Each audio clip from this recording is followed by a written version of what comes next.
a time that I've been more aware and like the process of that. And I wanted to talk about another identity I have that's not in relationship to social justice. So maybe this isn't answering the prompt correctly or fully, but I wanted to talk about climate change and kind of, so I'm an environmental science major and I want to do oceanography, and this is my area of expertise almost.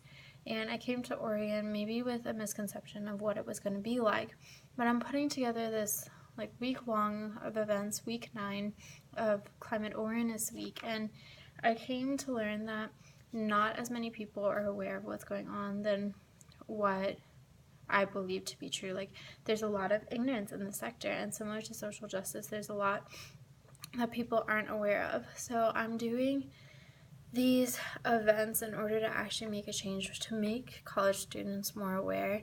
And in this process, this is the action that I'm taking because I feel like there's a lack of knowledge in the sector.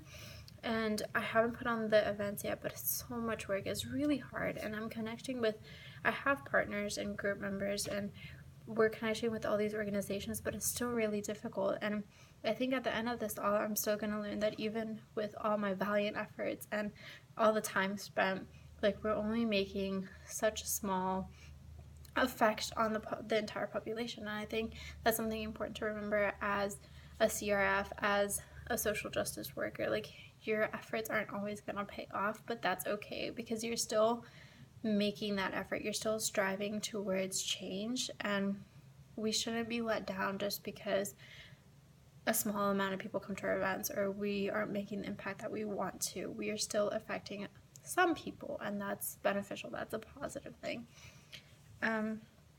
So in regards to the readings, developing a liberatory consciousness. So within the first sentence of reading this text, I was immediately reminded of the cycle of socialization, and the one that we like discussed in class and the activities and stuff. And it was just talking, like, again, it was like this cycle that people are like stuck in, and there are ways to get out, but the cycle just like kind of brings you back in. And humans really have internalized like the attitudes, the understandings, and the patterns of thoughts that allow them to function within this system. Like, that's why the system functions, because it's perpetuated and people don't fight it.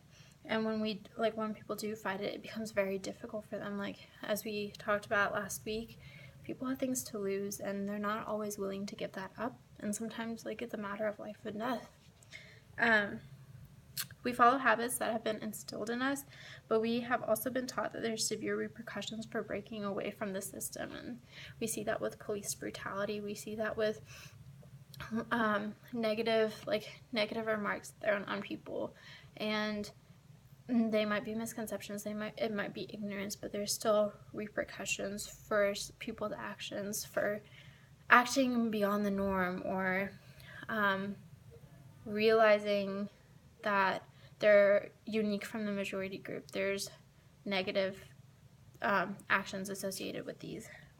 So one of the elements of the liberatory consciousness was awareness, and I think this is one of the most important ones because I think a lot of times, like, we're not aware of the actions. We're not aware of what is occurring. So, like, with Climate Awareness Week, a lot of people aren't aware that this is a thing. And it's just really important to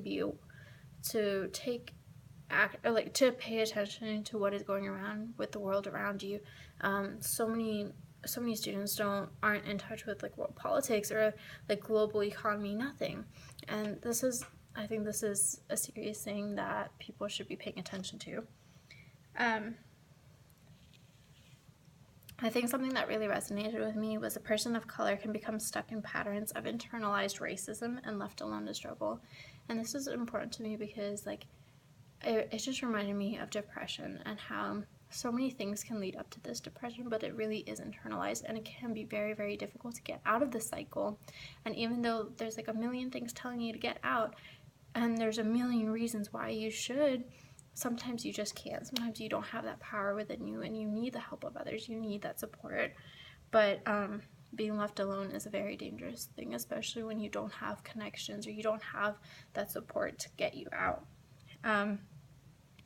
It's necessary for us to remember that even though social change requires connections and communication, we as individuals cannot rely on other people to be the ignition.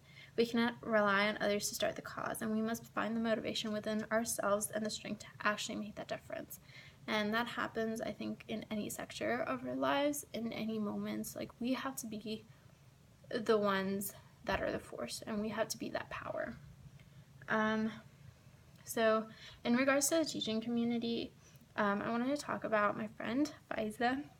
She goes to Cornell University, and she started wearing a hijab very recently, and she wrote a letter to the editor for Cornell, and it's on my Facebook and stuff, but she has this quote that says, "In saying that it is a bad time to be a Muslim, we are consequently saying that it's a good time to be ignorant."